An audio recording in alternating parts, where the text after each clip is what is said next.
Thank you for joining me, everyone. In exactly 2 weeks from today, both Deputy Leader Jayda Fransen and I will be on trial at Folkestone Magistrates Court.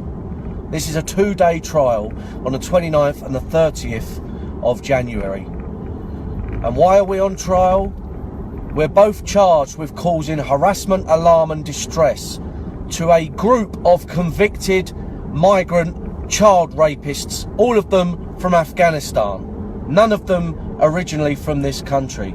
This poor 16-year-old English girl walked into their kebab shop in Ramsgate in Eastern Kent to ask for directions because she was lost. This disgusting group of migrants from Afghanistan seized her, dragged her kicking and screaming, and took turns gang raping her for hours before finally releasing her. All of these rapists have now been sentenced to 14 years each in prison.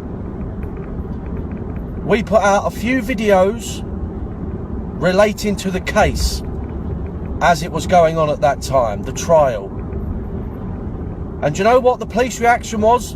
To round us all up and put us all on charges for harassing these migrant child rapists. You could not make this up.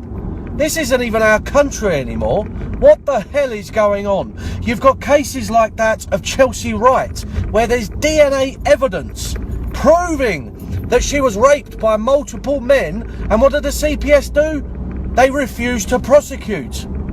Yet on the flimsiest grounds for either making speeches or putting out videos that are no different to investigative journalism, the CPS are quite willing to throw the book at political party leaders like me and Jayda Fransen. There is a strong likelihood that both of us will be going to prison for a matter of several months, maybe even longer. This is a serious situation for our movement. We could have both Jayda and I eating porridge for a long, long time just for harassing migrant gang rapists. Is this the country that our war heroes fought for?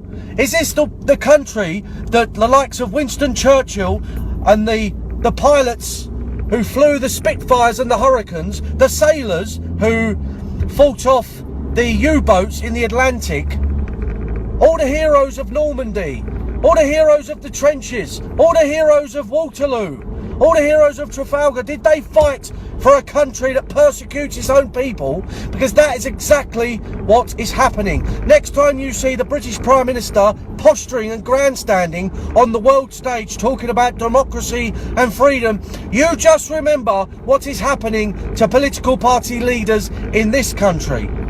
Because if you go against the grain, if you don't fall in line with the established orthodoxy of political thought that rules the media, that rules politics, then you will be persecuted, you will be prosecuted, you will have the gates of hell opened on you to try and shut you up, to try and silence you. Well, I can tell you now, I will never be silenced by any kind of dirty tricks or persecution or any other nonsense they throw at me. Neither will Jayda, neither will this movement. This movement embodies the very best of the British Bulldog fighting spirit. And I can tell you now, we will never back down, we will never surrender, we will fight every single charge or prosecution they throw against us. And if they send us to prison, we will come out of prison and we will carry on. We will carry on until that bright, beautiful day in the future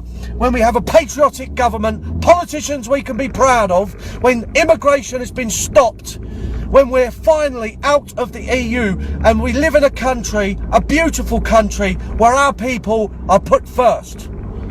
If you support Britain first, that is what we are fighting for. So please stand behind myself and our Deputy Leader Jayda Fransen as we take on the police bullies. God bless you all.